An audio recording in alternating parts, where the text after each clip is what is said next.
buenos días. Bueno, como bien os ha comentado ya Paulino, ambos somos Performance Testing Agent y somos las personas autorizadas por GBCI para realizar el Well Performance Testing. Entonces, yo os voy a hablar de esta parte, voy a hablar de la parte un poquito más técnica. En primer lugar, quería explicar que existen dos tipos de mediciones. La primera sería un pretesting, es decir, sería una especie de diagnóstico que se contrata para saber en qué situación está el edificio antes de ir directamente a por la certificación. Es decir, queremos saber la situación y emprender acciones antes de entrar a realizar una auditoría. Pues obviamente, si en este pretesting se detectan que hay algunos parámetros que no alcanzan los requerimientos de WELL, estamos a tiempo de emprender acciones. Pues, este pretesting realmente se puede hacer en todo el edificio, se pueden tomar muestras en todas y cada una de las plantas dentro del alcance, y ahora más adelante veremos que cuando hacemos las mediciones finales hay que cumplir con los requisitos que establece WELL. El otro tipo de mediciones son las mediciones finales, y estas sí que son, digamos, la auditoría. En función de los resultados de estas mediciones, el edificio tendrá más o menos puntos para obtener la certificación. Ya os ha adelantado Paulino todos estos conceptos, pero los repasamos rápidamente. En primer lugar, Well Performing Testing Agent es esa formación específica que necesitamos las personas que realizamos las mediciones de calidad de aire, de calidad de agua, de confort, ruido, luz. También está el Well Accredited Professional, que realmente es un consultor que es experto en todas las áreas de WELL. Un Well Performing Testing Agent realmente es experto en las 5 áreas en las que tenemos que realizar las mediciones. El WELL AP necesita conocerlas bien. Y por último, el último concepto es el Well Performing Testing Organization, pues sería por ejemplo Ambisalud, es aquella organización que está autorizada por GBCI y que cumple, como también os ha adelantado Paulino, con los siguientes requisitos. Tiene en plantilla un WELL PTA, también tiene un WELL AP y además dispone de un manual de calidad específico para WELL. Ahora vamos a entrar a ver rápidamente los cinco parámetros en los que medimos en la Performing Testing. En primer lugar vamos a hablar del aire. ¿Qué parámetros tenemos que determinar en aire? Pues partículas de PM2,5, partículas de PM10, compuestos orgánicos volátiles, formaldehído, ozono, dióxido de nitrógeno y radón. ¿En cuántos puntos de muestreo? Aquí ya estoy hablando cuando vamos a la certificación, es decir, las mediciones ya, el performing testing. En un precondition se pueden hacer más o menos puntos de muestreo, según se acuerde con el cliente, más que nada para conocer el estado general del edificio. Yo a partir de ahora voy a hablar ya directamente de la auditoría, de los requisitos que hay que cumplir para pasar la auditoría. Entonces, ¿cuántos puntos de muestreo hay que seleccionar para hacer las mediciones de calidad del aire? Bueno, pues está determinado tanto por la superficie del área dentro del alcance como del número de plantas. Como vemos, pues por ejemplo, para entre 5 y 7 plantas y una superficie superior a 4.600 metros cuadrados, habría que hacer 6 puntos de muestreo, obviamente repartidos por toda la zona dentro del alcance. Como máximo son 10 puntos de muestreo, ya se considera que es bastante representativo. Cada una de estas mediciones lleva bastante tiempo, hay que realizar una medición en continuo durante 1 hora y registrar minuto a minuto los datos. WELL establece unos valores límites para cada uno de estos parámetros. Como bien os ha explicado Paulino, hay una serie de preconditions. Estos valores límites son los preconditions, hay que cumplirlos. Si no los cumples, no alcanzas esos niveles mínimos exigidos por ley. Pero si superas esto, si los mejoras, puedes alcanzar puntos extra. Por ejemplo, para las partículas de PM2,5, el Future Precondition te pide que sean 15 microgramos metro cúbico, pero si eres capaz de alcanzar 12, obtienes un punto extra. Y si eres capaz de alcanzar 10, obtienes 2. Entonces, en función del nivel de partículas y de otros parámetros que tengamos en el ambiente, cuanto mejor sea, mayor número de puntos alcanzará. El radón es un parámetro particular que simplemente se debe de medir en aquellos edificios que tengan o la planta baja o una planta bajo tierra dentro del alcance de la certificación. El radón es un gas que surge de la descomposición del uranio en el suelo y que se acumula en las plantas bajas de los edificios. Pues obviamente si el alcance de nuestra certificación son plantas altas, ahí no es necesario medir radón porque es prácticamente seguro que no va a haber. Entonces, únicamente habría que medir este parámetro en aquellos edificios que consideren la planta baja o alguna planta subterránea dentro del alcance de la certificación. Se dejará, en este caso, un detector que medirá durante aproximadamente 15 días y habrá que volver al edificio para retirarlo. Vamos a pasar al siguiente apartado, que sería el agua. En el agua, bueno, pues algunas generalidades. Siempre tomamos agua fría, obviamente en unas condiciones higiénicas adecuadas, usando guantes, bote estéril, etcétera. Y es muy importante que se deje circular el agua durante al menos 30 segundos para que la muestra que se toma no sea una muestra de agua estancada en tuberías, por ejemplo. En el caso del agua hay parámetros que medimos in situ, como pueden ser el cloro disuelto y la turbidez, y la mayor parte de los parámetros son análisis de laboratorio. Tenemos que coger un volumen de agua bastante importante, aproximadamente unos 5 litros por punto de muestreo, porque, como ahora veremos, el número de parámetros a determinar es muy alto. ¿Cuántos puntos de muestreo se deben seleccionar? Bueno, pues WELL te pide que se tomen el 5% de cada configuración. Y entendemos configuración como cada tipo de tratamiento de agua. Por ejemplo, agua de grifo que viene directamente de red sería una configuración. Agua de fuente, una fuente que tengamos que tenga algún tipo de filtro, sería otro tipo de configuración. Entonces, WELL lo que te pide es que se muestre al menos el 5% de la totalidad de cada configuración, estableciendo como mínimo una muestra por configuración y como máximo 3. Si tenemos en el edificio 1000 grifos, bueno, pues con hacer 3 sería suficiente. Como vemos, hay muchísimos features para agua. Tenemos el W01 parte 2, que es microorganismos. Este es obligatorio para todas las configuraciones. Después tenemos metales disueltos, contaminantes orgánicos, desinfectantes, herbicidas y pesticidas, fertilizantes, fluoruros y parámetros relacionados con el sabor del agua.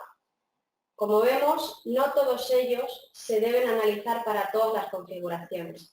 Obviamente sí se deben analizar para el agua que se va a beber. Para el agua que se va a beber o para el agua que se va a usar en cocina, si la cocina estuviera dentro del alcance de la certificación. En aquellas configuraciones, como por ejemplo agua que solo se va a usar para lavar las manos o ducha, no tiene sentido que midamos parámetros pues como desinfectantes, como cloruros, simplemente te exigen que se midan los parámetros microbiológicos. Entonces, únicamente para el agua, para el suministro de agua para beber, es donde se debe realizar todos estos parámetros. Como comentaba antes, puede haber varias configuraciones, puede haber fuentes con filtro, fuentes sin filtros, para cada una de ellas habría que realizarlo.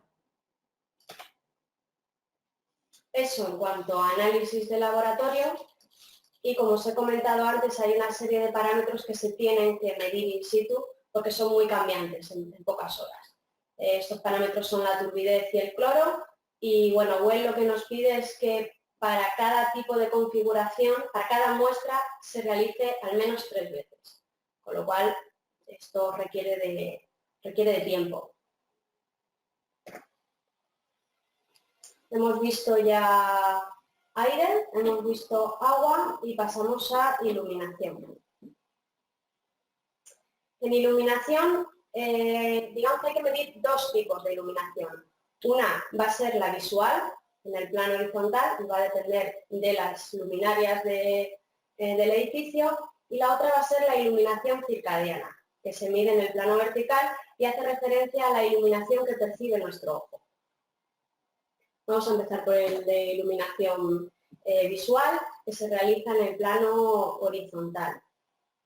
Aquí, WEL V1 te pide, perdón, WEL V2 te exige que sea en ausencia de luz natural, lo que complica un poco, por decirlo de alguna manera, el performing testing, porque mientras que la mayoría de los parámetros se realizan en horario de ocupación habitual del edificio, en iluminación visual necesitamos que no haya luz natural, con lo cual tenemos que alargar la jornada laboral o establecer otro día, no sé, habría que acordarlo con el cliente en este caso. WEL V2 te pide que sea en ausencia de luz natural, WEL V1 no lo especifica, de hecho te dice que puede ser en presencia de luz natural, siempre y cuando se garantice que las luminarias son capaces de alcanzar los valores mínimos.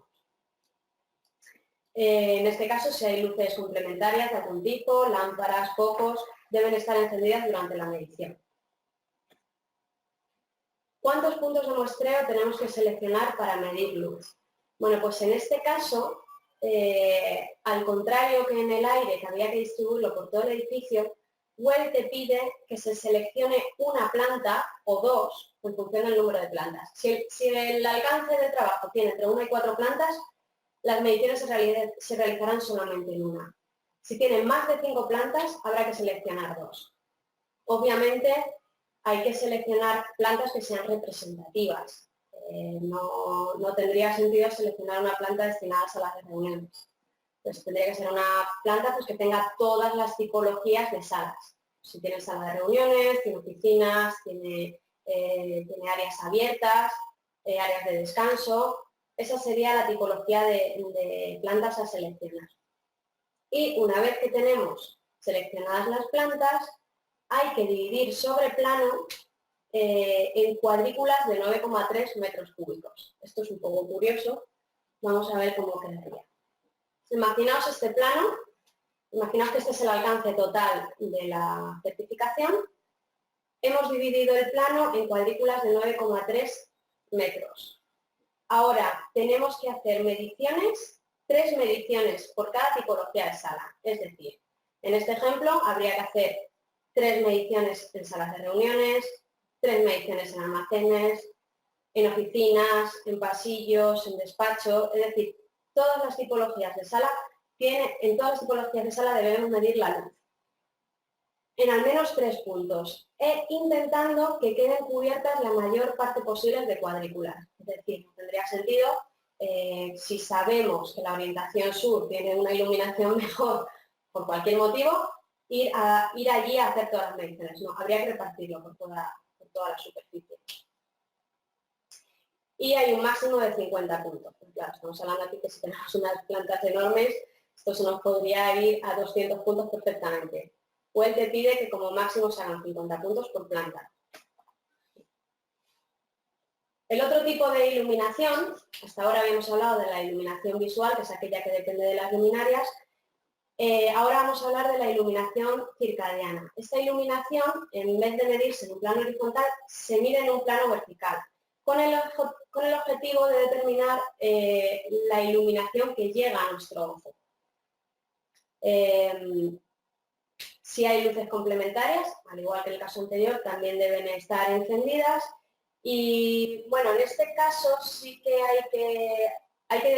WEL te pide que se haga de día y hay que tener en cuenta que es importante que los ordenadores estén encendidos. Sin embargo, nosotros como WEL PTA no podemos solicitar al cliente que vaya encendiendo ordenadores. Tenemos que hacer las mediciones tal cual nos lo encontremos. Entonces, bueno, pues en este sentido, el cliente tiene que estar lo suficientemente atento de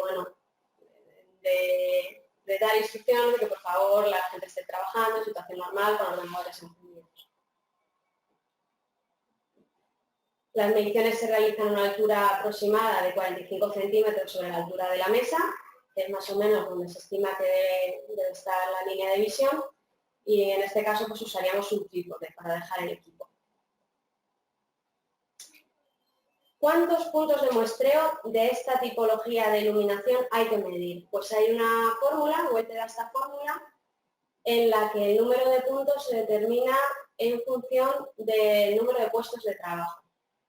Reemplazando la X por el número de puestos de trabajo nos da la totalidad de puntos a determinar, que de media suelen ser 60-65. Así siempre sale eso en la fórmula.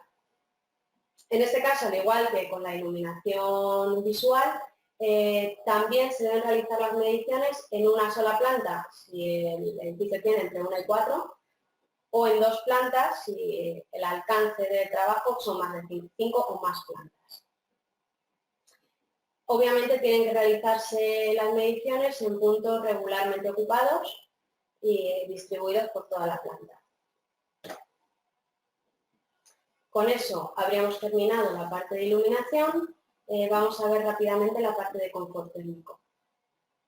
En el confort térmico tenemos que determinar 3 parámetros que determinan el confort térmico. La temperatura del bulbo seco, la humedad relativa y la temperatura media radiante. En este caso, el número de muestras a determinar de confort térmico será el 8% de cada una de las tipologías. Lo que hablábamos antes, tipología, pues despachos es una tipología, oficinas abiertas otra, pasillo, etc. Habría que determinar el 8% de cada una de las tipologías y hacer una medición ahí.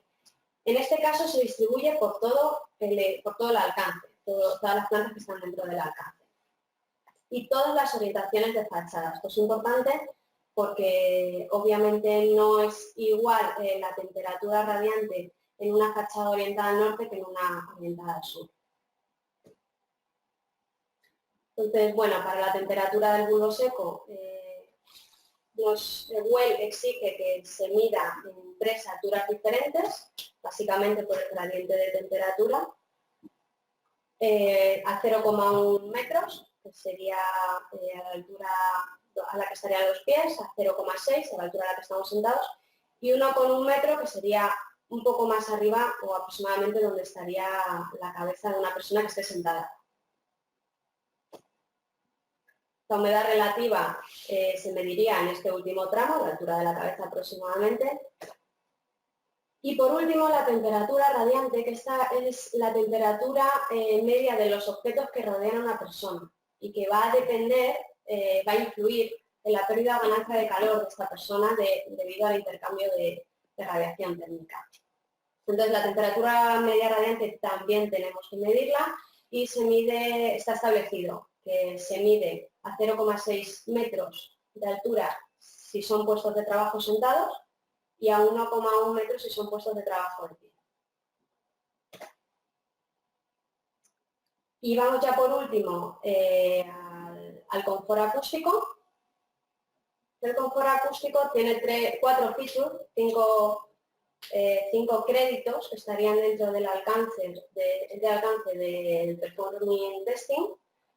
Tenemos el S02, que es el ruido de fondo, principalmente influenciado por los sistemas de climatización. El S03, que sería el aislamiento entre salas anexas. El S04 es el tiempo de reverberación. Y el S05 es el sound masking o enmascaramiento de sonido. Generalidades de estos 4 créditos. Las mediciones se deben hacer siempre que el edificio esté desocupado. Al igual que ocurría con la iluminación visual, esto nos obliga a realizar las mediciones de noche, cuando ya todos los ocupantes del edificio se hayan ido y haya un silencio absoluto. ¿Por qué? Porque si durante la medición aparece algún ruido, por pequeño que sea, que dure más de 10 segundos, anula la medición y hay que volver a empezar el proceso. Con lo cual tenemos que estar muy seguros de que el edificio está desocupado, para no alargar indefinidamente la medición. Vamos a ver en primer lugar el S02 y el S03, que en ambos casos Webb te pide que las UTAs deben estar encendidas, porque es precisamente lo que vamos a ver, el ruido que generan. Las mediciones se realizarán en sitios regularmente ocupados, alejadas a más de 1 metro de paredes y ventanas y al menos 3 metros entre puntos de muestreo. En el S02 te pide que las sound masking estén desconectados, mientras que el S03 te pide que estén conectados. Como vemos, cada uno de los créditos te exige una serie de características que alargan muchísimo la medición. Unas características. No podemos hacer varias mediciones a la vez, hay que hacerlas de uno en uno. En el caso del S02, las ventanas deben estar cerradas o abiertas, el modo habitual en el que se trabaja en esa oficina. Y en el S03 sí que te exige que estén cerradas y que se esté lejos de paredes que tengan ventanas. El ruido de fondo, que es el S02, el tiempo de muestreo va a ser 5 minutos en cada una de las localizaciones. Y se van a hacer mediciones en el 10% de las plantas. Como veis, cada parámetro tiene unos requerimientos. Para el ruido solamente te pide que sean el 10% de las plantas. Y en esas plantas seleccionadas se deben hacer las mediciones en todas las tipologías de ubicación. Para seleccionar estas plantas sí que te da unos requisitos. Bueno, te pide que tengas en consideración la planta baja o primera planta, porque va a estar muy influenciada también por el ruido exterior. La planta en la que están ubicadas las máquinas, y cuando hablamos de máquinas nos referimos a todas las instalaciones del edificio que puedan generar ruido y vibraciones, y la planta inferior a esa sala de máquinas. Si esta sala de máquinas está en una azotea, pues tendremos en consideración la planta justamente inferior. Eso para las mediciones de ruido de fondo. Para las mediciones de aislamiento acústico entre salas, utilizamos un equipo que es un generador de ruido que es capaz de emitir un ruido a 90 decibelios. Se va a realizar esta medición en el 10% de las tipologías de zonas regularmente ocupadas y se realiza entre habitaciones acústicamente sensibles, como puede ser una sala de conferencias. Importante, se debe hacer en paredes que no tengan ni puertas ni ningún tipo de cristal. Paredes, sí.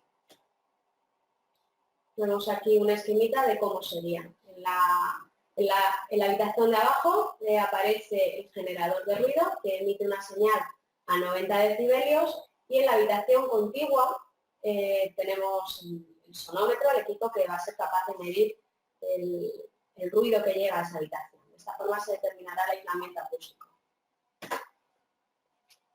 Y ya por último, los dos features que nos quedan en cuanto al confort acústico, que es el S04 y el S05. El S04 recordemos que era el de reverberación y el S05 el de masking sound. En ambos casos te piden que el sound masking esté encendido y las UTAs también. El tiempo de reverberación se puede estimar, se puede calcular, se puede realizar la medición con dos métodos diferentes, uno bastante más sofisticado que el otro. El primero es con globos, simplemente se utilizaría un globo, se explotaría y se mediría el ruido, la reverberación que genera durante los 10 segundos posteriores. Lo mismo se puede hacer, pero en vez de explotando un globo, utilizando el mismo generador que hemos visto antes en las imágenes anteriores, emitiendo ese sonido a 90 decibelios. Y por último, el sound masking, este crédito te pide simplemente que se haga, pues obviamente, en aquellas instalaciones donde dispongan de estos sistemas y se realice el test en zonas habitualmente ocupadas y siempre teniéndolo en funcionamiento, por supuesto.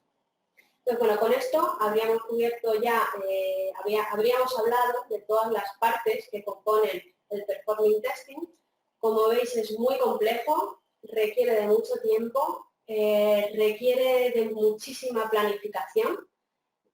Antes de ir a realizar un trabajo hay que estudiar muy bien los planos, hay que conocer, los planos deben estar perfectamente actualizados, debemos conocer cada tipología de sala a que se destina para que el día que vayamos a campo a realizar las mediciones no nos encontremos, o nos encontremos el mínimo posible de contratiempos. Entonces es muy importante tener toda la información correctamente recopilada, estudiada y bueno, se realizaría junto con el cliente una programación estableciendo tiempos para cada una de las mediciones.